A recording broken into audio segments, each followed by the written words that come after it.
Hey metalheads, you like tattoos? Of course you do. If you're in the Louisville, Kentucky area, come on over the bridge to Clarksville, Indiana, and get you some ink done at Ageless Art. If ink isn't your thing, they have a piercing studio as well. Visit agelessartclarksville.com to see some frequently asked questions, meet the staff. The shop is open Monday through Thursday, 12 to 8 p.m., Saturdays, 12 to 10 p.m., and Sundays, 12 to 6 p.m., all appointment-only spots. You can set up your appointments by phone at 812-283-1793 or email agelessarttattooandpiercing@gmail.com and someone will get you set up for your first or your next tattoo or piercing.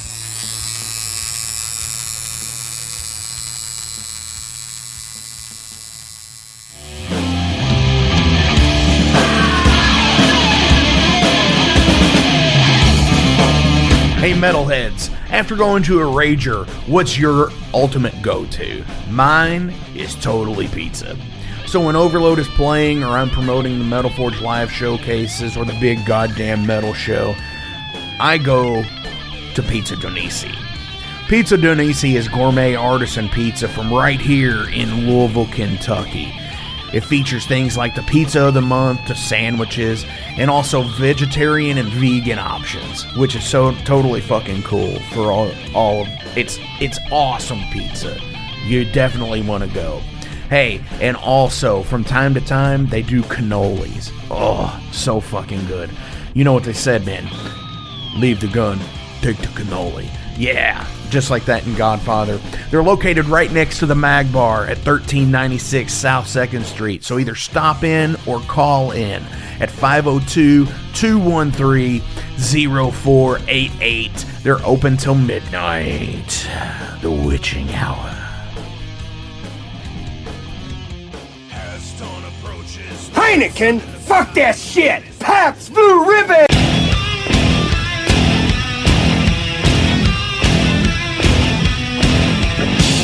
Hey metalheads, you all hear me talk about Mag Bar all the time. It is the home to the Metal Forge live showcases and is an integral stop in the ultimate underground metal tour schedule. They obviously feature live music, but the Mag Bar also has daily specials like Pint and Slice Night on Tuesdays with Pizza DoNisi.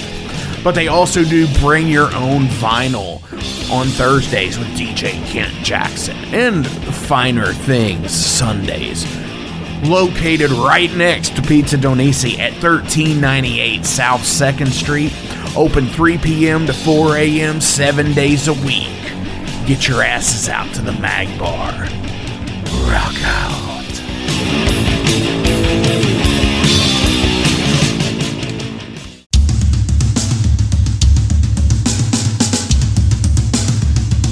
For 45 years and keeping Louisville weird, Electric Ladyland has been there for all your eccentricities.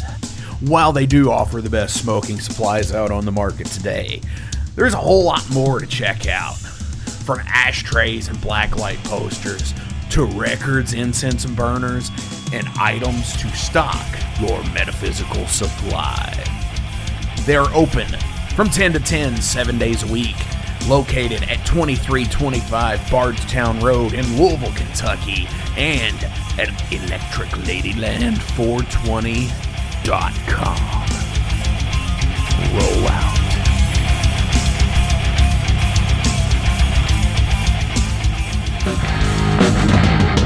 In a broken wasteland, come to my fire and place your blood and steel upon my pyre. Oh, this is the Metal Forge. This is the Metal Forge. This is the Metal Forge. This is the Metal Forge.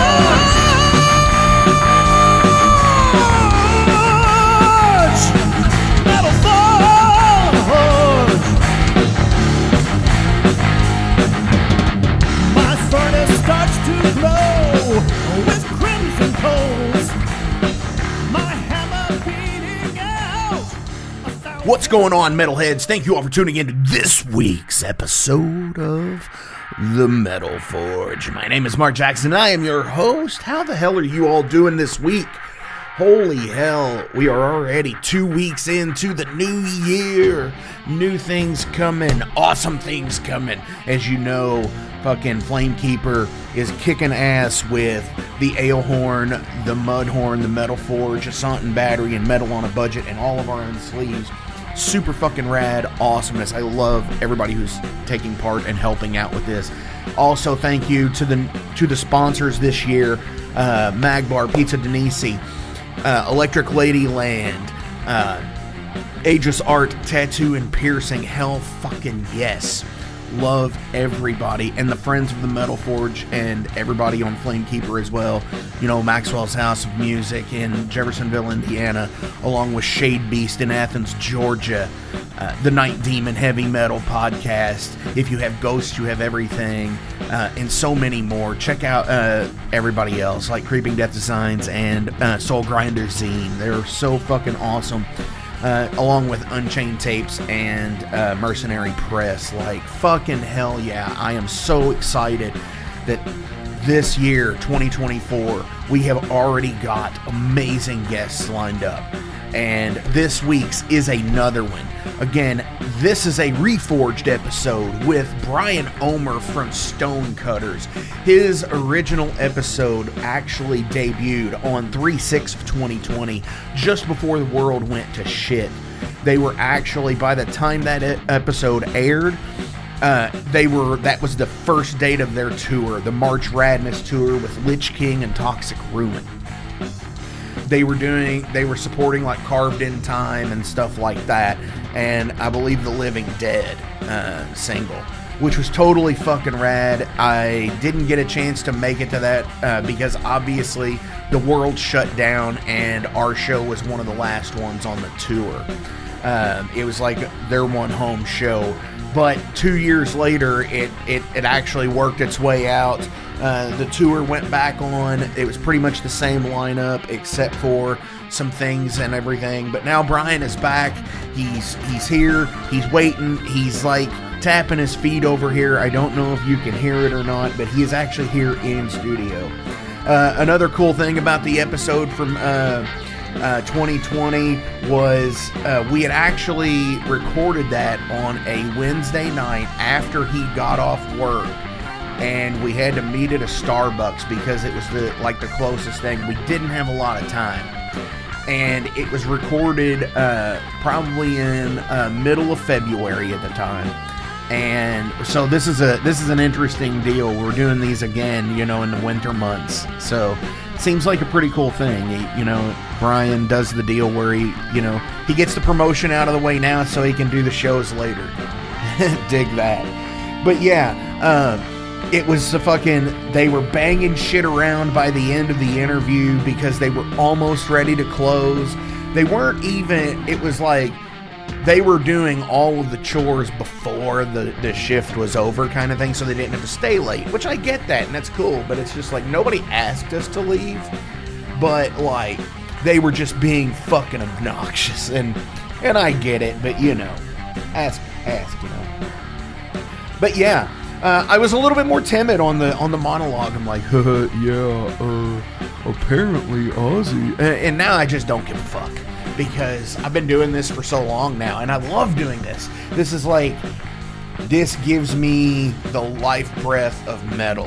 I absolutely fucking love this, and it's so fucking fun to talk to so many of these bands. Like I said, I've got such an awesome fucking lineup for you all going into the beginning of the year. It's going to be hard to top the beginning of the year, almost just as it was last year with the beginning, like with Incantation and Dave Ellefson and Becky Baldwin and Athanar from Midnight. It was just like, holy shit, a lot of heavy hitters earlier in the year.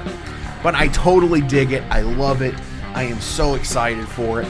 Also, we are promoting tomorrow night at the Magbar, the Bat Wizard Stonecutters Bat Wizard. No, wait a second. I just repeated that again. No, it's the Stonecutters Bat Wizard Split 7-inch, the Stone Wizard, from Third House Communications, being released tomorrow at the Mag Bar, which by the time this is airing will be on Friday, January 12th of 2024. So sorry if you're listening to this in like 10 years from now on a radio wave out in space. It's not actually tomorrow in our minuscule fucking like little fucking ball of fucking whatever we are, plasma, fucking water and land. It was tomorrow. But hell yeah, I'm looking forward to that. Also, Stonecutters are gonna have their new Eye of the Skull vinyl there as well. This is kind of an official release for that. And Bat Wizard is going to have their other 7-inch available as well. So you'll be able to get all kinds of fucking awesome band vinyl tomorrow at Mag Bar. So check that fucking out. I will be there. If you're there, come grab a fucking picture. We'll tag it on the Instawebs and shit. And, you know, do the thing and all the stuff. Because that's fucking cool, right? I don't know, is it? But anyways, what shows are you all looking forward to this year? It was interesting because I was looking at the Saxon Uriah Heep co-headline tour of all these Live Nation venues with Jason Gardner the other day. And it's really fucking cool, but like on April 28th, they're going to be at the Mercury Ballroom here in Louisville. Standing room only kind of shit. It's an okay club. I like it. But like I said, it's standing room only unless you get the VIP stuff and then you're on a balcony, which is cool too. But it's great. The seats on the balcony are great. I'll give them that.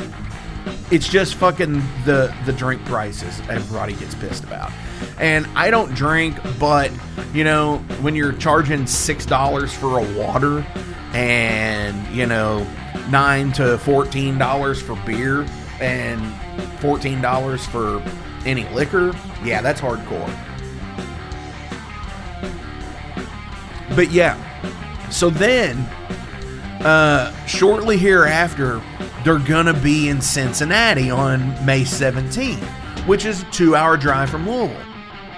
And then on May 21st, they're gonna be in Nashville, Indiana, which is like 40 minutes north of me. And it's like at Brown County Music Center, which used to be like the Little Nashville Opry back in the day, if you're familiar with that place. A lot of cool shows went through there back years ago. But yeah, so it's like I have the chance to see Uriah Heep 3 times in a month. And Saxon as well, which I've seen Saxon with Motorhead, and fuck yeah, I'm definitely gonna go for that for the you know, the new tour. I'm really wanting to do it. It's the Hellfire and Chaos tour, the best of British rock and metal, Saxon and Uriah Heep. So that's cool though. And yeah, just some of these cities, man, they're awesome. You know, they're gonna, like I said, St. Charles, Illinois, Joliet, Marietta. I'm just digging it, you know. So anyways, I've been rambling on. No, Zeppelin. We are a Sabbath family in this house, right? Fuck yeah. I've been rambling for a while now.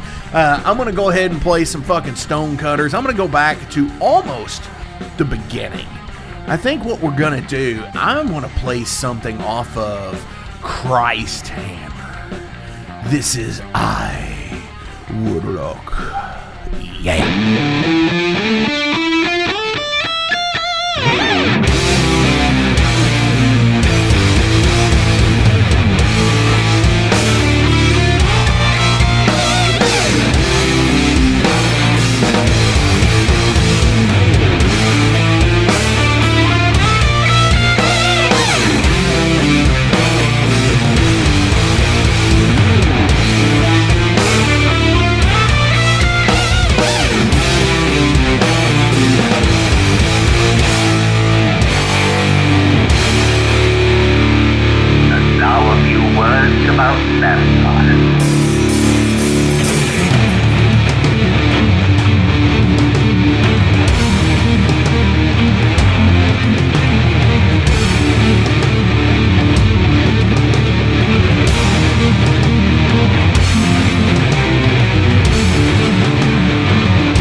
right, metalheads, we are back this week with a Reforged episode, and if you go back to March of 2020, wow, we just had Chris Black here on the Metal Forge, who's the first podcast guest back in 2020. Now we've got another first-year alumni back in the Metal Forge, Mr. Brian Omer from Stonecutters, My Own Victim, Louisville legend, guitar player, singer. Dude, what's going on? Hey, Mark. Good to see you. Good to be here. Dude, but I'm being serious. You are a legend in these here parts. And you know that you are. I mean, you're such a humble dude. I wouldn't use that word, but I know you're such a humble dude that you've done so much for the metal scene over the years in Louisville that while you yourself have had a pretty kick-ass independent career, you've still stayed pretty grounded to where you are, your hometown and everything else. So it's just interesting how you've influenced other bands, like mine, for example, like to do the, how do you do the weekend thing, and then how do you build that weekend into a couple of weeks and go from there. Yeah. I watched you do it, and it's like, well, shit, man, Brian's doing it, and that's like kind of the blueprint. Well, I'd have to say around 92, I started going for it, and man, it's been about 30 years now. A little bit over 30 years if you think about it, I guess. Right. 31. I was always pushing something, show, new album. So yeah, I mean, I've kind of been pretty headstrong with that since around 92. Now that you mention it, right. I was thinking that the other day. It's been 3 decades of about 10 with My Own Victim, and close to, man, it's 18 or so with Stonecutters. Right. It's hard to believe. Because Stonecutters, we're looking here on Metal Archives, showing you guys from 2005. Yep, about 2005. So, wow. So it's been about 18 years. Yeah, so as this is dropping, you're about to you are into the 18th year of this band. And, I'm not that far behind you with Overload, which is cool, but like, time flies. It does. It really does. And my thing with it was when I got Another Perfect Day when I was probably about 26 or 27 years old, the Motorhead album. And there was a liner note in there from where Lemmy had said that when Fast Eddie Clarke had quit the band, he was 38 years old and he was too old to start over. So he had to find somebody to replace him. He wasn't going to start all over with a whole brand new bunch of songs. He was going to continue on, as it were. Fuck him. I was looking for a guitar player when I found this guy, kind of thing. And I've kind of lived that motto myself ever since reading that. So that's why Overload has lasted the longest time in my life next to the Metal Forge, just because it's like, well, I'm too old to start over now. Right. Do you kind of feel that way sometimes? I don't know what else to really do. It's kind of like I just love playing and writing music. I have gotten to this crossroads in my life. Danny Lilker is Nuclear Assault, absolutely. Brutal Truth. Yeah. Numerous other bands. Played in Anthrax. Anthrax, original bass player. I remember reading a quote when he turned 50. He said he's done touring. And it's kind of been hitting home here. I'm going to be 50 next year. I've really slowed that down. I don't want to say never say never. Right. If something great comes along, I want to do it. But getting out there and living in the van, it's... Yeah, you don't want to do tough. it when you're 50. And I was 45, going around playing some empty rooms, and I was like, man, this is starting to get to me. I don't know if I want to live in this van and be the old guy playing the empty room, So I dig that. I really kind of slowed it down and made quality over quantity with the shows. I want to make them all count instead of just going out there and throwing it to the wind and seeing what happens. Right. I want to take it even more serious. And we did put out the new album. And, I do want to push it. And we know we're going to play a fest or two or lining up already for next year. And we're playing shows and getting out there. But hitting it so hard anymore at 50 next year I'm going to be. Like right. I'm saying. It's just like I want it to make it worth it. Right. And I feel Danny Lilker on that one, man. And Danny Lilker's much more popular than I am, obviously. So if he's saying that at 50, and I don't know, is he much more popular than you are? I mean, I'm just sitting there saying, because like you I'm can a have huge fan. Popular or notorious. I mean, I admire the guy for doing what he wants to do. I mean, I saw him playing and like I was saying with Blurring at Full Terrace. So they're just like crazy, noisy grind band. I mean, right. he does what he wants to do. Yeah, I admire that. And why not? It's not about the money or the fame or anything for him. He just he play music he's happy playing. Definitely. And I think that's ultimately where we all should be. Right. Because that's one thing that I've always hated about the whole metal culture in music is in the metal culture, there's always those bands that have to feel like it's a competition, and it's not. Right. There is no such thing as competition because everybody plays their own thing differently. Whether you have a power metal vibe that comes across with I don't know, like a death metal thing here and there. Everybody has their own thing, and every band is their own band, and no two bands are alike. True. So in that regard, you do want to get up there and kick some ass. Yeah. Show everybody else what's up, For sure. What you do. No, and I totally agree with that, and I think everybody should do that.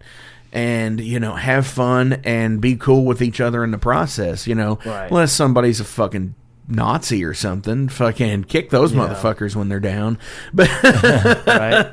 But that's beside the point. There's just you're right. There's so many different styles of music, and I appreciate a lot of things for what it is, Yeah, and I am not that guy of the genre, subgenre guy. Right. Because it's like I hear metal and it's like, okay, definitely this is way heavier and this is way heavier than that. Right. And this is the heaviest shit I've ever heard. But this is also heavy but on a completely different level. True. Like there's bands like Haunt that are heavy different than Stonecutters heavy. Right. Which that's what I love about it. Mm-hmm. That's what I love about the whole melting pot of metal, I guess.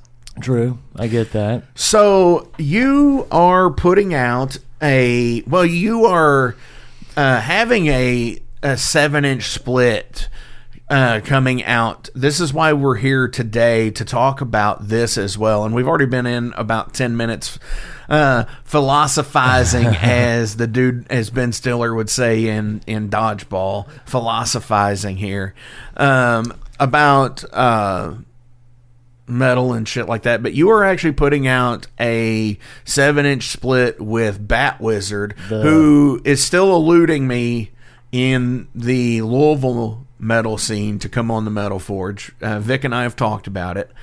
But I believe we're calling it the Stone Wizard. The Stone Wizard split 7-inch. Yeah, 2 songs each band. Hell yeah! Tell me more about that.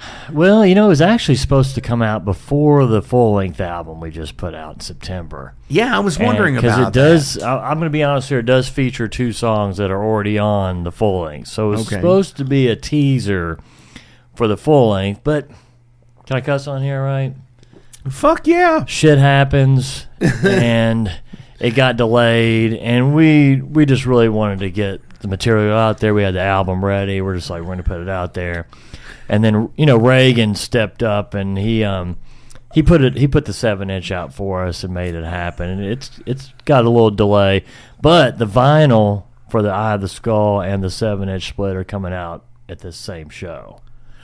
Okay, cool. So you're going to have the Eye of the Skull vinyl available for the first time at a show. We went ahead and threw it out there on the internet. You can get it on our Bandcamp and stuff. Okay, cool. But well, yeah, I definitely need to pick up a vinyl copy of it at that show. Man, both of them.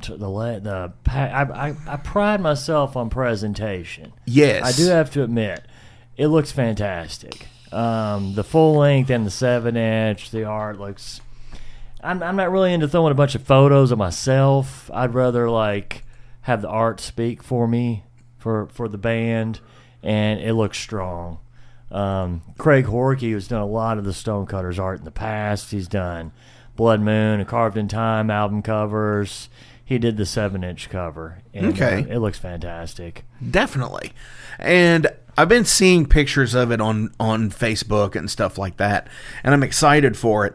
And Third House Communication, I believe they're called. Yeah, Reagan, he's a local Louisville guy that he's really wanting to get more into putting out local music. Well, actually, it's funny that you bring him up because I actually had sent him a message earlier about coming on here in the next few weeks to talk about his label, and because his idea for it has been really cool, and I don't want to give away too much because I want him to tell the story, but I am super excited for it, and I am super excited for this actual release show because, like I said, you know, it's you guys and Bat Wizard, and you guys go back way back together. Yeah, Vic and I were joking around that we're on a record again.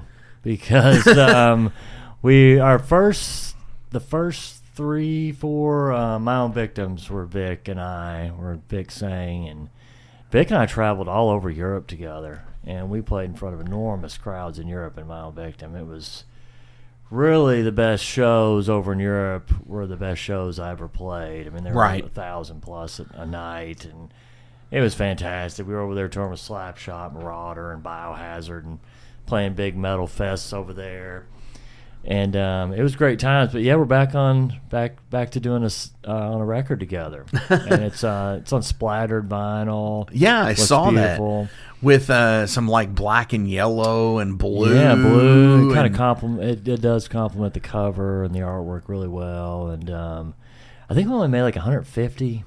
Nice copies, so I'm hoping to sell out of them pretty quick. Hell yeah! I know of a few other of Reagan's releases that are coming out here in the next few months. Also, he's mentioned. So. Yeah, I know of a few others. He and I were talking about it at the last Metal Forge live show, featuring The Hell You Say, Those Who Speak Evil, and Kjarn back in December, and we were talking about it, and it was pretty cool. He's a down-to-earth dude. I'm glad he's back in the scene and doing what he's doing.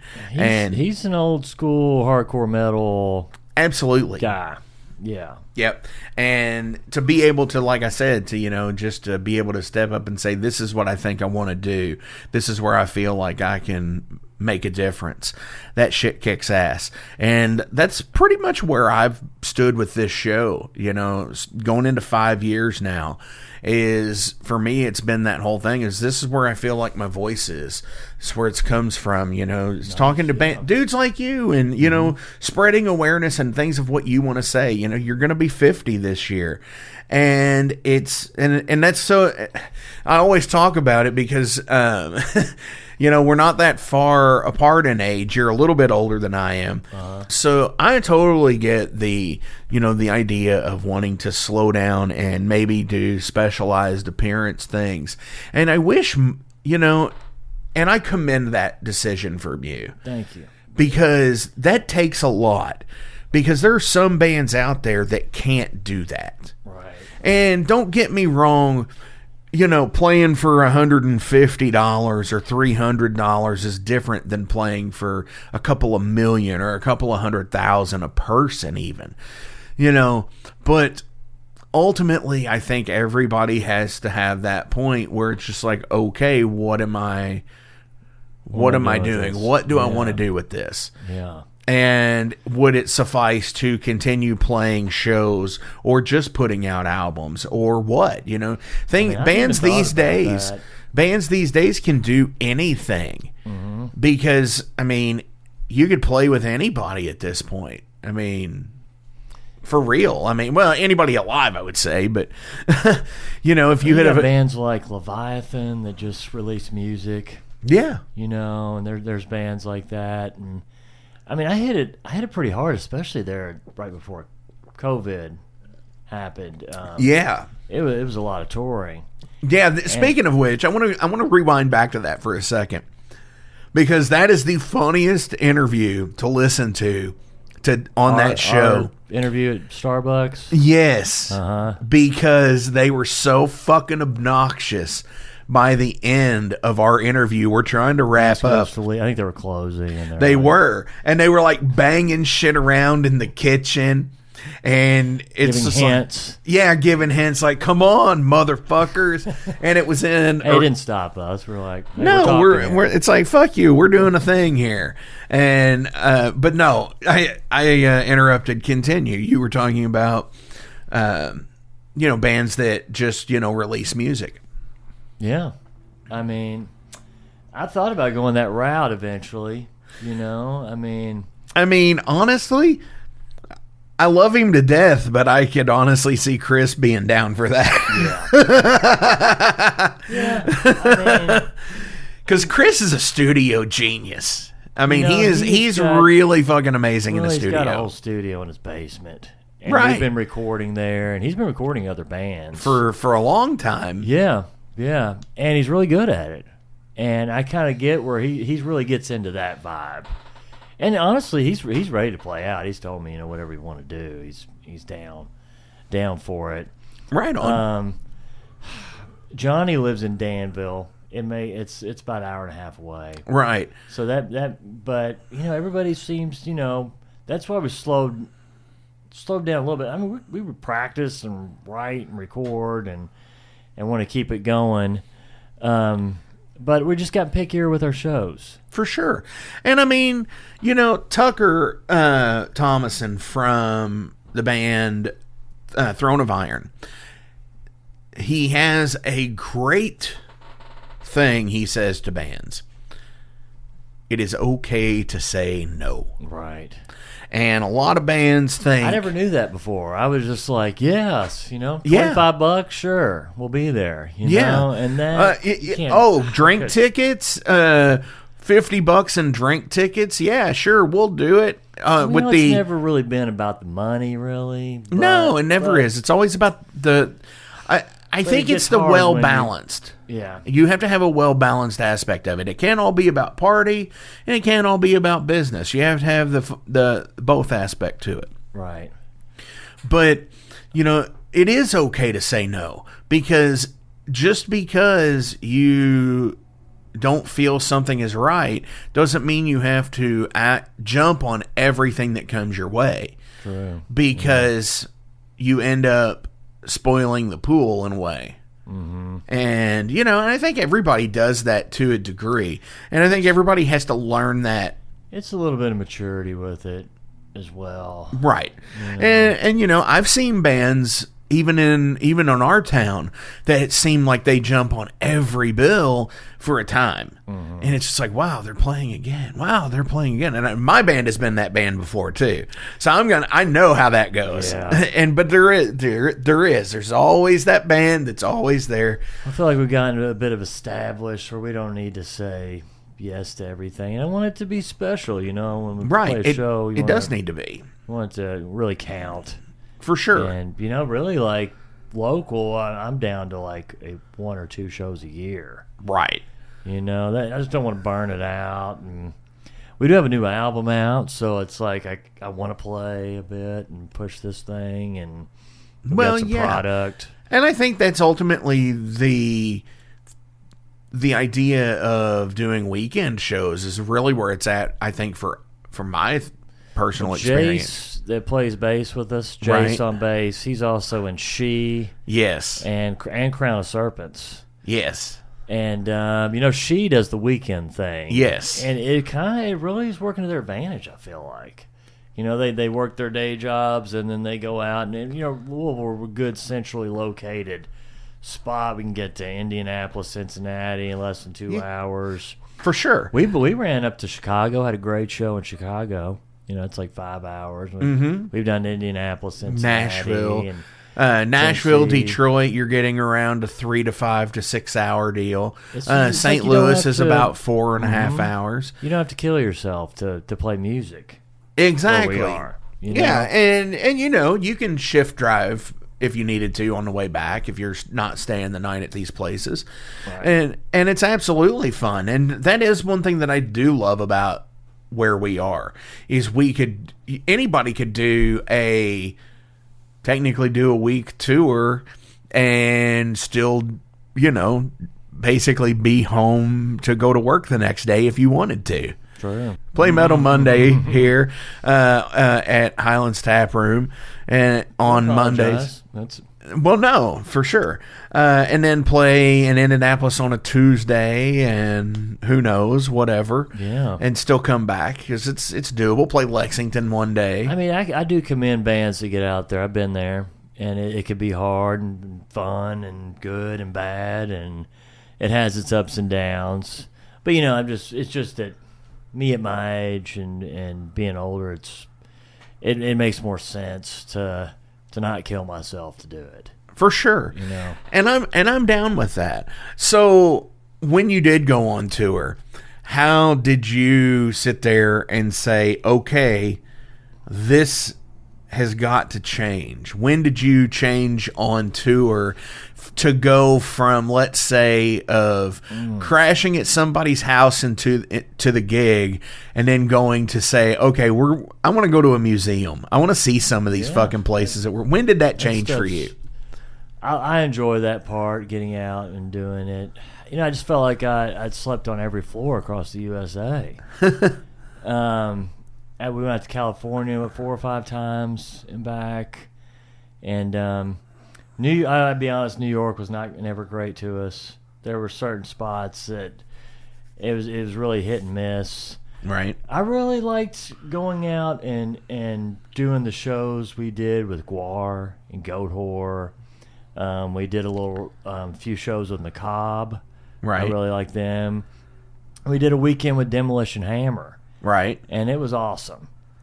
And I really liked doing that a lot. You know, going out by ourselves, it was rough. Right, because You you're know? planning everything. Yeah, we're doing it all. And, you know, obviously the turnouts aren't going to be as good when we're by ourselves going Right. out, as opposed to, like, piggybacking off the bigger bands, which I really enjoyed doing, which was helpful for us. Right. You know, to go out and have an audience there already. And I don't know, it was a lot of ups and downs. I mean, it was good and bad, and we did some good tours on our own. We did some awful tours on our own. Right. It was just such a... Oh yeah, I mean it's such a hit or miss business. It is. I mean, and with promotion, yeah. I mean, you've got if you've only got locals on the show, I mean, you're really doing a 50-50 shot there because you only know from what you've heard from the guys, right? Or the people, I should say, in the band. Right.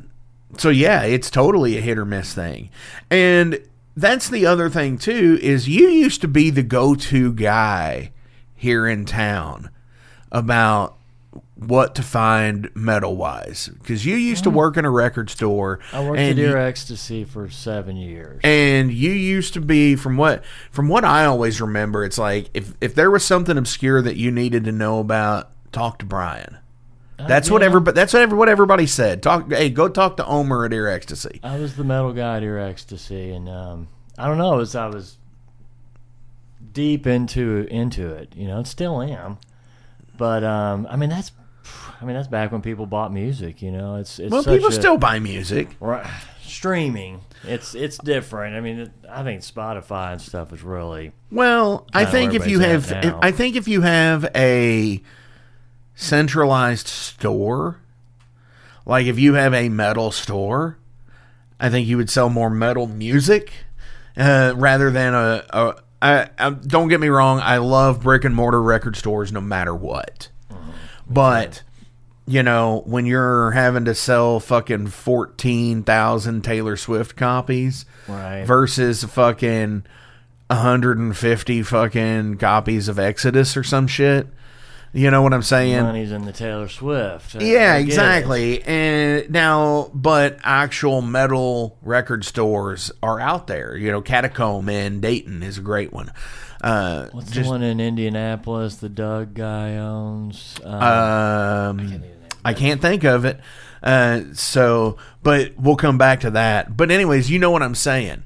So doing stuff like that versus, I think that would be a cool fucking thing. And, you know, I mean, get into it like the Brian Omer fucking vault. I mean, I would try to help people with shows, but now it's kind of just the Metal Monday thing I'm really booking. And I kept I tell you what, 2023 was great for it. I had it all up until, like, right now, it's kind of just wintertime. It always seems around this time of year, quote, I don't want to say die off at winter, but it always seems like about the middle of December to about the middle of January. Right. You know, a lot of people around here, it starts to get cold. It starts to get into the Up until this point, though, the last two with Redivider and Mutilatred and the Municipal Waste guys, black metal band, Morbicus, I think it's called. Those are insane, packed and just crazy and awesome, and it's like, I guess I'm gonna keep it going, and because it's kind of thriving. Well, yeah, you know, and I mean that's the cool thing too, is like it can do some great things. It does do great things. It's a staple. It's a staple in this town. It really is. Touring bands and local bands, they love it because it's normally a good turnout. The people that show up are really receptive to the bands. Right. They're hungry for it. I've had people hitting me up like, when's the next one? What's happening right now? And I'm like, well, it's gonna Taken Lives and I think New Spare January 29th. It starts back up then. Okay. So it's not done. I mean, it's going on every Monday, but no bands But I mean, yeah, for Monday that's great, and I still like doing that, booking the Metal Mondays. And I mean, you know, it does. I'm sure at some point too, it helps out no matter what, whether it's that possibility of, say, hey, there is that band that you helped out with a Metal Monday gig that is in Cincinnati, and you say, hey, would there be a possibility to come back to and do a Cincinnati gig? I get that, because hey, that's how the music scene is. We all are out there to help each other. Yeah. You know, and that's how touring is. I mean, we all do the show trade thing, right? Yeah. At least I do. I mean, I try to help people out with giving them shows. Before we switch over to Derailed, which is the 5 random questions segment, Eye of the Skull just recently came out, I should say. September, we did the big release show in September. It's got 10 songs. Tim Lehigh does my tattoos. He did my back piece. Insanely awesome tattoo artist. He did the artwork for it. I'm really happy with it. Everybody seems to think the cover's great. It is. I do like it. Dude, but that's one thing that I'm going to say that you've pretty much always had. I think like you said, presentation matters to you. Yes. I think artistically, Stonecutters have always had really good album covers. Yeah, I want to make sure that is always a thing with this band. You know, because I don't want to be arrogant and throw a bunch of pictures, like I said, a bunch of photos, you know, a little bit of band photos, but I would rather have the art kind of speak for us. For sure. I like doing it that way. Well, yeah, because everybody, I think, out there who is into metal based on the artwork too. Yeah. Because I know whether it have been Annihilator or Kiss or, you know, even Ted Nugent. I mean, yeah. And I hate to bring him up, but you know, there is that cover of Cat Scratch Fever or what is it, Scream Dream, where his arms are fucking the guitars and shit like that. That's just so wild and crazy artwork that and then you get into the obvious people like Slayer and bands like that. Right. But yeah, I totally dig the... I like keeping the band a bit of a mystery with that, and having the art kind of just speak for it, and be a visual thing like that. And with that said, 10 songs on there, and we do a death cover on the physical copies. Right. I'll go ahead and say it. We do Within the Mind off Spiritual Healing, and we pulled out an old Human Remains song I wrote when I was in '92, I think. It's an instrumental, Planet Chaos. Okay. And the other 8 songs are brand new. Definitely. And it's a little bit over half hour long. It's not super long songs. They're all about 3 or 4 minutes. Hey, and that's where it should be. That's where it should be. I mean, to me, I like an album that doesn't sit there and it doesn't get long in the tooth, and it doesn't have 19 repeats of the same part. And before we started rolling, you were talking about a band that I try not to mention on the show, and because they get so much press any other time. Metallica. God damn it, dude. Logo-wise, visual. No. I mean, they just get so much other press. I try not to mention them on the show. But kind of Cliff Burton era. But no, what I was going to say, where was I going with that? About, I can't remember where I was going with it now. Well, definitely check out Eye of the Skull on, we've got it on the Bandcamp and stuff. And for sure, and I'm looking at it right now. But we're going to go ahead and switch over to Derailed here. This is 5 random questions all about Brian as a person. They can be whatever, music related. They could be they're just life related questions. I stretch out for this one or anything? Yeah, sure. Have you ever traveled anywhere just for the food? I mean, how far? Talking about anywhere. Say, man, I really want this fucking Chicago hot dog, and you just are like, you know what, let's go to Chicago this weekend, but the ulterior motive was to get that hot dog. When I visited certain places, there's been like a taco stand I've got to go to, or that I've been to before, Chicago pizza place. Nothing's really ringing too much, but I'm a big Cashmere in Louisville fan. Okay. I love Indian food. Okay. And I like it as spicy as possible. And chicken tikka masala at Cashmere's kind of my jam.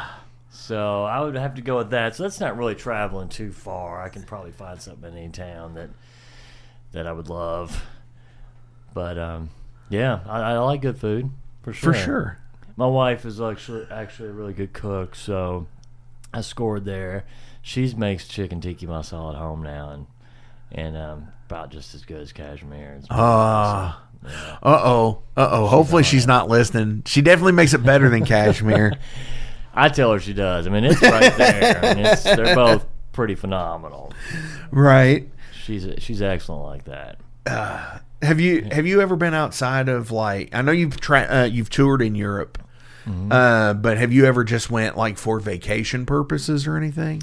We're talking about doing that next year. We got our passports, and I think we're going to go to Canada first. Okay. We're going to go to the Canada side of Niagara Falls. Right. And I don't know. I really want to take her to Europe. And I've always wanted to play there again. It's kind of a sad story a bit with the Stonecutters Unplugged. Oh man, that would be unplugged. Come on, that would, dude. You could do it. Like Nirvana here. No, fucking pull it off, dude. You could do it. The vocals would be a little weird, acoustic style. But I've always wanted to go back to Europe, and like I said, those were like my favorite shows. Really, it was just incredible to play over there to those crowds. Right. And I want to take her over there and show her Germany and Holland, and I really liked Holland a lot, and England. And I don't know, I spent 6 months of my life touring over there, and it kind of I hate it because we kind of were getting bigger and bigger over there, and we got into it a bit with our record label, Century Media. Right. And we kind of gave them some demands that they didn't want to give us, and we got to this point where we got pretty big over there, and then we never went back.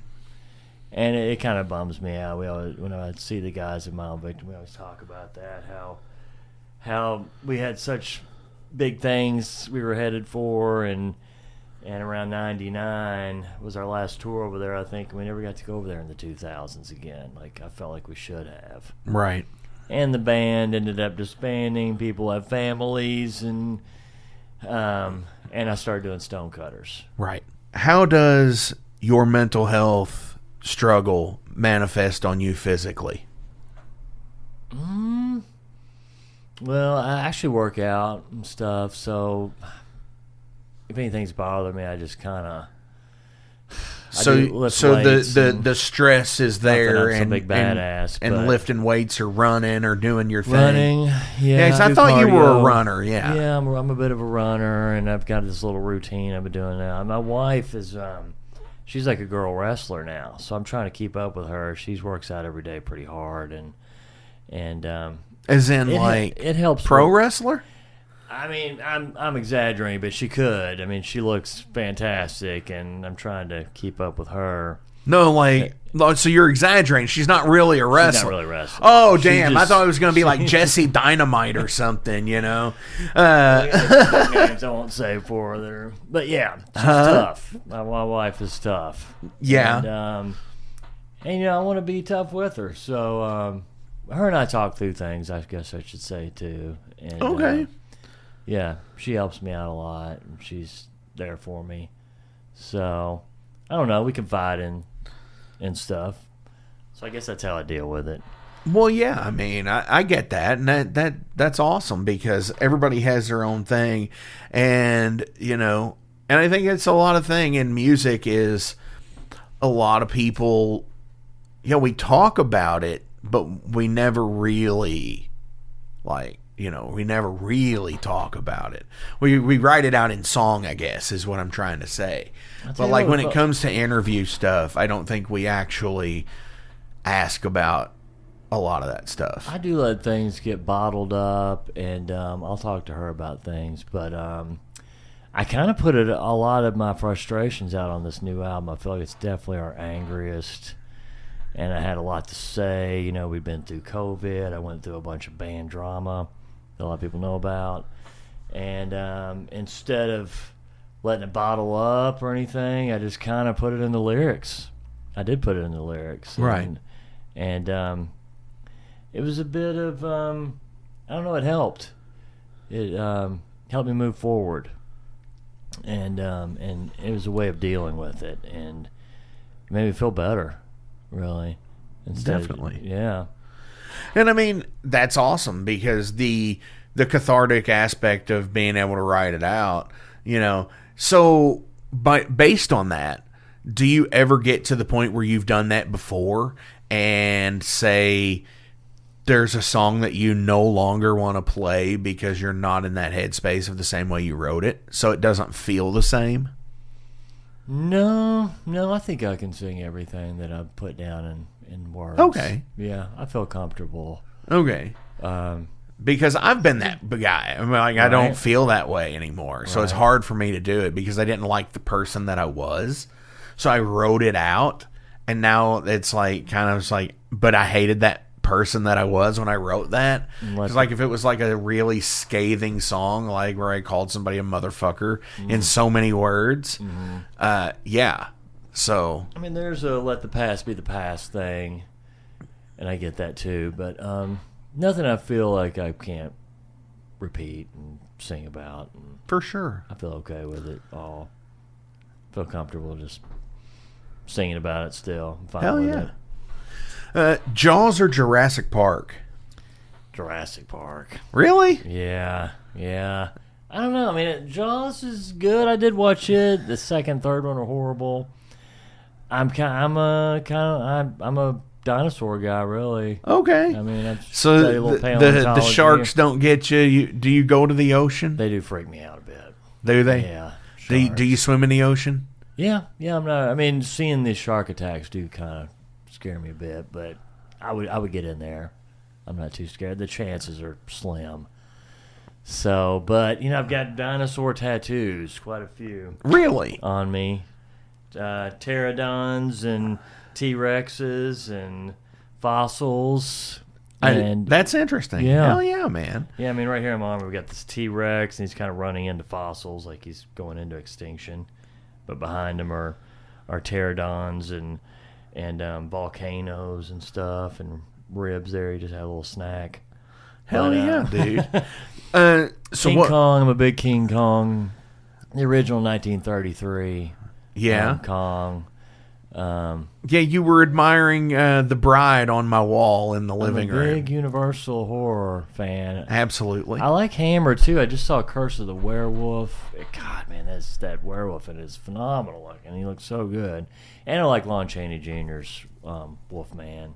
Hell yeah. Universal. And I've got a Bride of Frankenstein tattoo. And sci-fi and horror, a bit of my thing. I like the older stuff as opposed to the slashers. Okay. Right. But it stops at about 80s for me. I like the CGI new stuff. I did see the new Godzilla -1. It was awesome. Yeah. See, I like the original Universal stuff, like the 30s and 40s, you know, the Mummy and Bela Lugosi. And Dracula, Lon Chaney, you know, Karloff. Wolfman, Karloff, all of that stuff. I love all of that.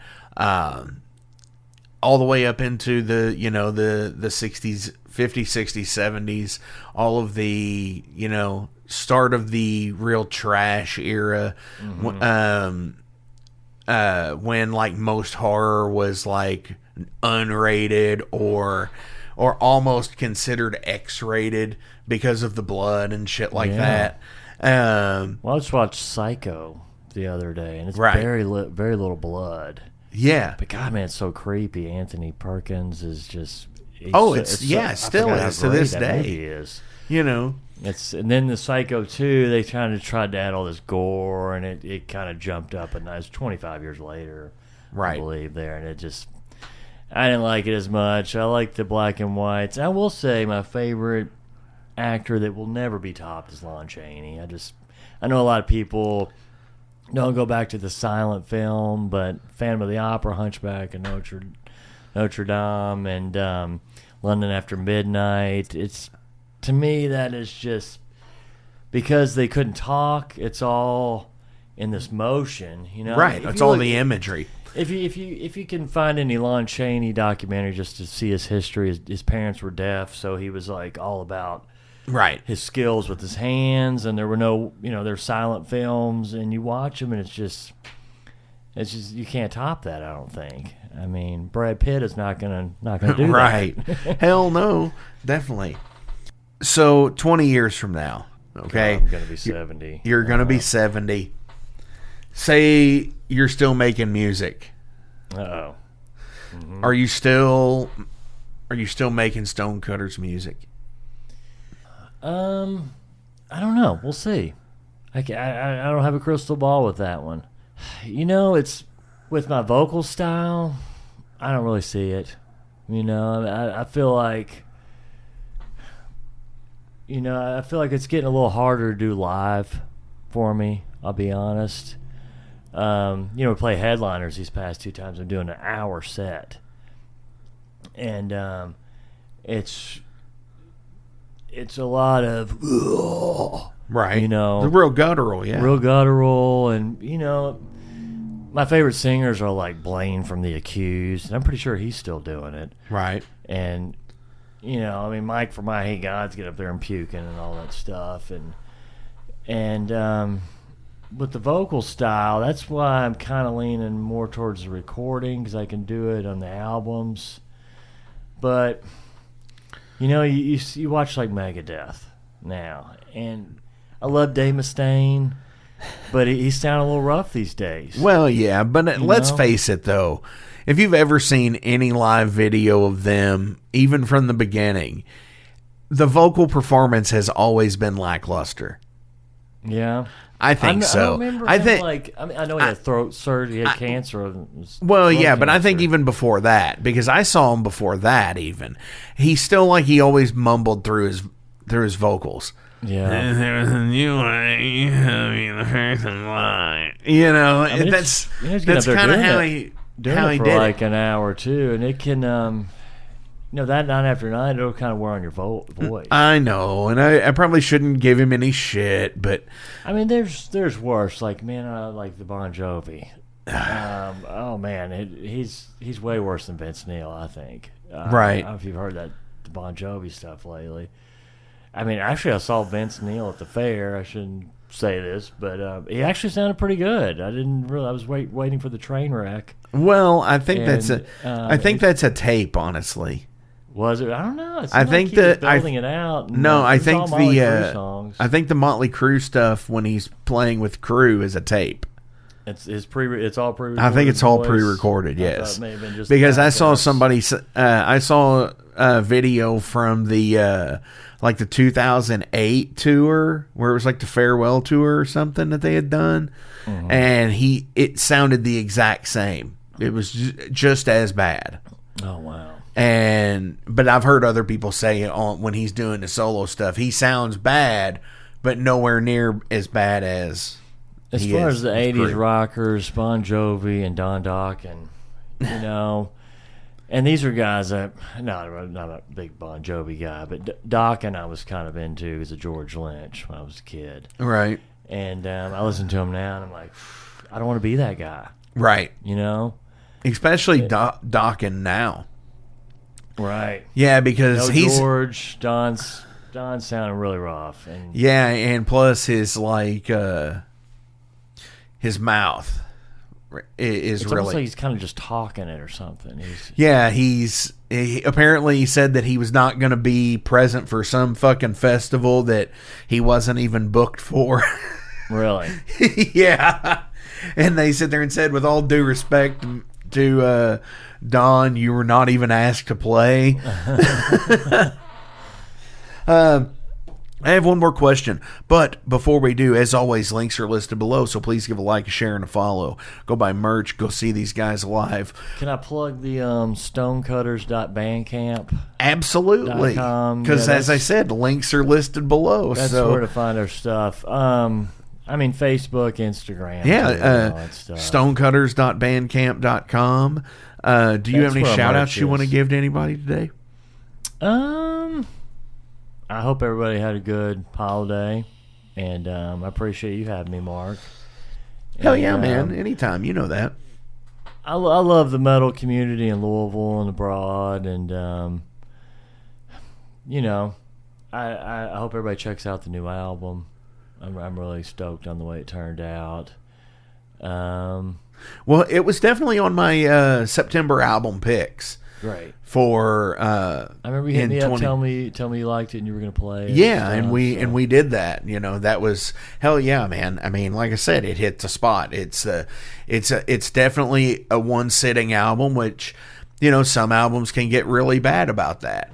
And that's what I like about it is I can just sit there and throw it in and say drive to my brother's house who lives half an hour away and listen to it on the entire way there. I feel like our albums, they always have like certain clean guitar parts. Right. We break it down and then we'll do some crazy solos, and it's really got a lot of flow to it. I feel like, it's not just kind of rah, rah, rah, rah on your head. It's not like a Cannibal Corpse album or something Right. where it's just pound, pound, pound.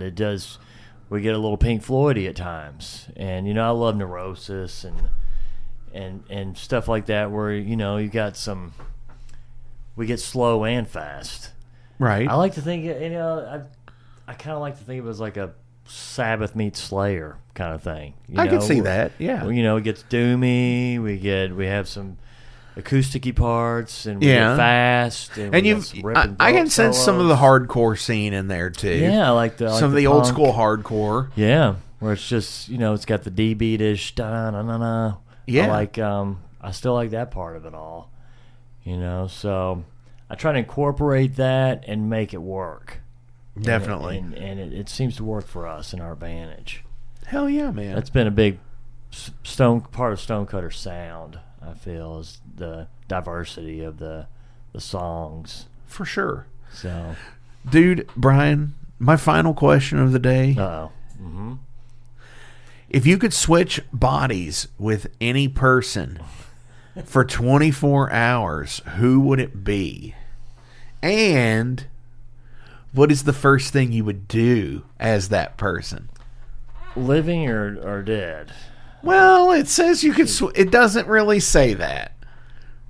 So I would have to say, I would say living, because depending on some people, you might be either never found, John Denver, or maybe that would be cool. Maybe you could switch bodies with John Denver and he's living in the fucking Pacific Northwest somewhere, just off the fucking grid. But no, like, I would say living, yes. Living, okay. Gosh, I mean, I was thinking of like dead people that I admire. That, you know, it seems like, you know, I know everybody has their things on Pantera. I personally like them, but you know, Dimebag would be an awesome guy to live vicariously through. To live a day in his life, a 24-hour day of party with his. all the other rock stars, and you know, he was a bit of Eddie Van Halen, I feel, of our generation.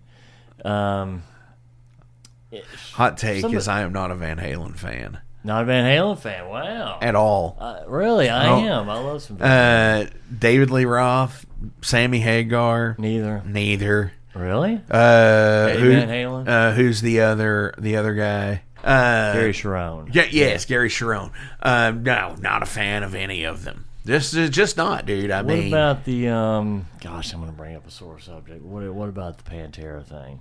Oh, come on, man. We've talked about that. Talk about this? We've talked about that on here till it's... I mean, I don't care. At this point, you know, people are going to bicker. People are going to fight. People are going to do what they do. Yeah, I mean, you know, is it Phil whitewashing his history at this point? Is it all about the money? Is it all about Rex? Is it, you know, because the rumors are out there. It's like, oh, Rex apparently had cancer and they were doing it for him, for a last hurrah for him. And then they're like, well, is it Phil because Phil's whitewashing his history with the whole white power thing? It's like, is it? And then they're fighting about, oh, would the brothers would have done it? Vice versa, had one of them, had Vinny still been alive, or what? Is they all doing it for the cat, the money? Everybody's besides me, I guess. I mean, you know, it seems to be all for it, but to me, it was the brothers band. I get that, but I mean, you know, that's one thing that I really did like about the Gibson interview with Rex, is it really lent a lot to the history of that band. Dude, Brian, thank you so fucking much for coming into Metal Forge this week. I could babble this stuff for hours. I know, me too, dude. On our way out today from the new album, Eye of the Skull, what do you want to play? From the album? Yeah. The title track. Fuck yeah, you heard him. This is Eye of the Skull. Yep. We good? Yeah. All right, that went pretty well.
Deeper red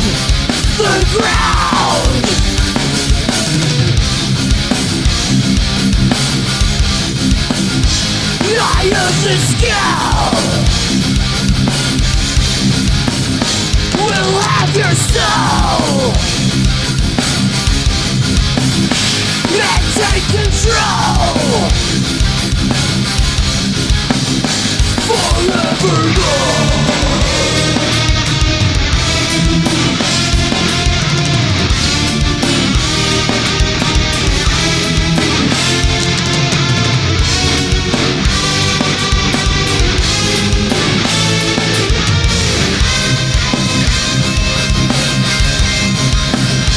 Darkness will down as wings unfold. The final toll. Eye of the sky.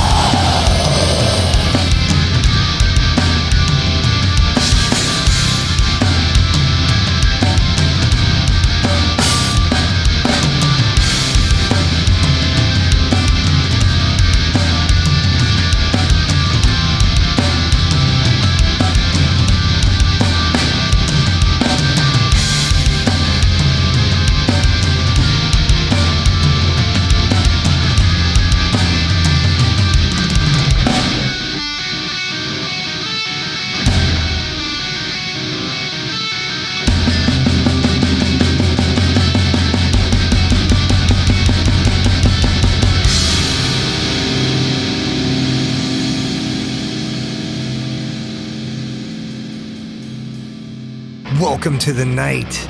You think you know Night Demon? Then the Night Demon Heavy Metal Podcast is for you. Step into the darkness as we peel back the curtain to give you an unprecedented, all-access look into the mind and the heart of the demon. We're talking band history, song analysis, studio anecdotes, stories from the road. It's everything a diehard Night Demon fan could want and more. This is the only place to learn the inside scoop, the deep dive trivia, the untold tales from the band members themselves and those closest to the Night Demon story. Need more? The Sacred Night Demon Crypt will be pried open to reveal demo recordings that have never before seen the light of day, all with in-depth commentary by the band and the people who were there for the writing and recording process. This is a gold mine, a treasure trove of all things Night Demon. Head over to nightdemon.net or wherever you listen to podcasts.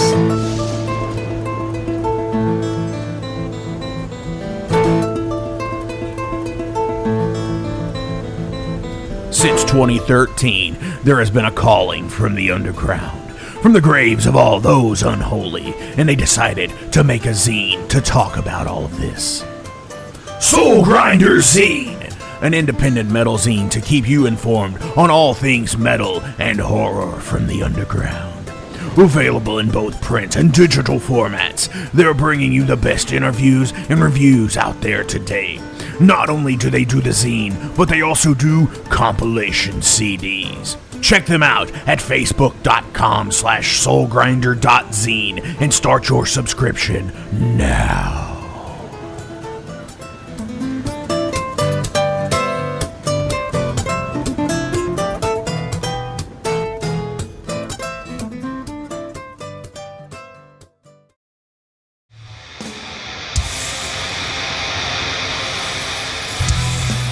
Hey everybody, let me tell you about the new sponsor to the Metal Forge, Unchained Tapes.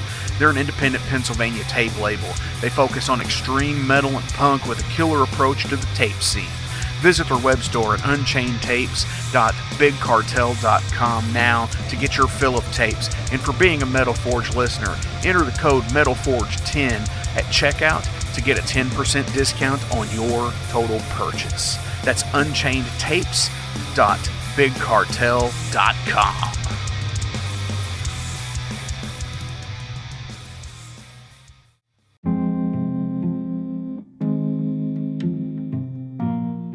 What's up, Metal Forge fans? This is Alan Bishop, the alchemist of Indiana's Black Forest and head distiller at Spirits of French Lick.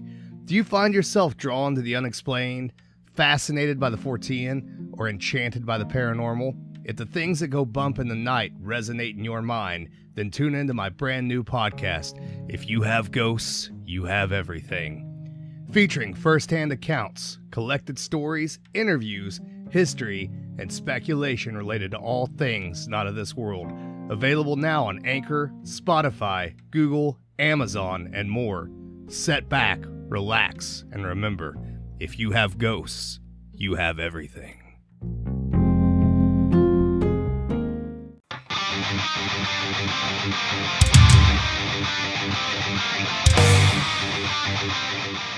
Hey, let me tell you guys about Mercenary Press. They're an independent London label and distributor of all things metal. Mercenary Press delivers the goods from their own independent zine. Trust me, you're going to want to get in on that. To distributing various bands from all over the world, including Cramp from Spain and Sadistic Force from Texas. Visit mercenarypress.bigcartel.com to find out what all they have in stock and what you can order. And for Metal Forge listeners, enter code MetalForge10 to receive a discount on your total purchase at mercenarypress.bigcartel.com. Check it out now.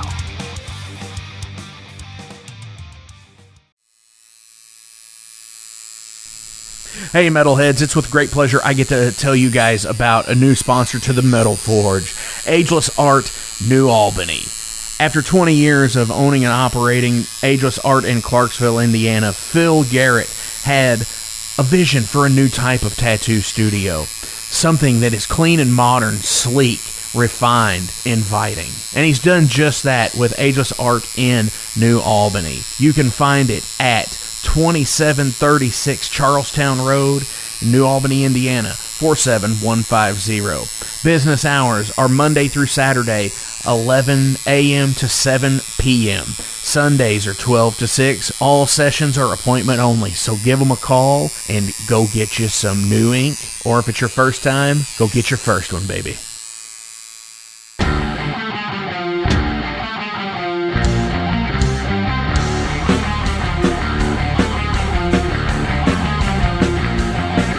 Maxwell's House of Music in Jeffersonville, Indiana is the premier 12,500 square foot music superstore that has served both southern Indiana and Louisville, Kentucky metro area for over 4 decades. Originally founded by Marvin and Beverly Maxwell in the 70s, this gym remains a Maxwell family-owned business. Mark Maxwell, along with his business partner Whitney McNichol, continued the reputation as being the national resource for all things music. In 2022, the iconic Guitar Emporium of Louisville relocated to Maxwell's Music, creating the largest independently owned showroom in the region. The retail offerings at Maxwell's Music includes a huge selection of guitars, basses, amplifiers, effects pedals, modeling amps, keyboards, drums, banjos, mandolins, ukuleles, sound systems, stage lighting equipment, and accessories. The music education program at Maxwell's is second to none. From private instrument and voice lessons to DJ, EDM, recording, songwriting, and music theory, to rock school, weekend warriors, and Maxwell's Music Lab, there is something for every age and every ability level. Down in Repairland, guitar and instrument repairs and refurbishment are taken care of by the Maxwell's team of expert guitar technicians and luthiers. They also do appraisals of instruments as well. Maxwell's offers installations for professional audio, visual, and lighting systems for schools, churches, clubs, VFWs, funeral homes, sports fields, and so much more. There's also rentable space at Maxwell's, from the music practice and rehearsal rooms for the individuals and bands, all the way to a meeting space and concert venue that seats up to 120. That also includes a professional audio, visual, and lighting system and a sound booth. Maxwell's has it all. All this plus original functioning 1947 recording booth to make your own record. Go to the Guitar Hero throne, to the very own Elvis statue, and don't forget the Harmony Green Pocket Park. There's a reason the Maxwell's House of Music in Jeffersonville, Indiana has been recognized by the National Association of Music Merchants as a #1 award-winning best store design, as well as top 100 music store year after year. You gotta see it to believe it. Maxwell's House of Music in Jeffersonville, Indiana.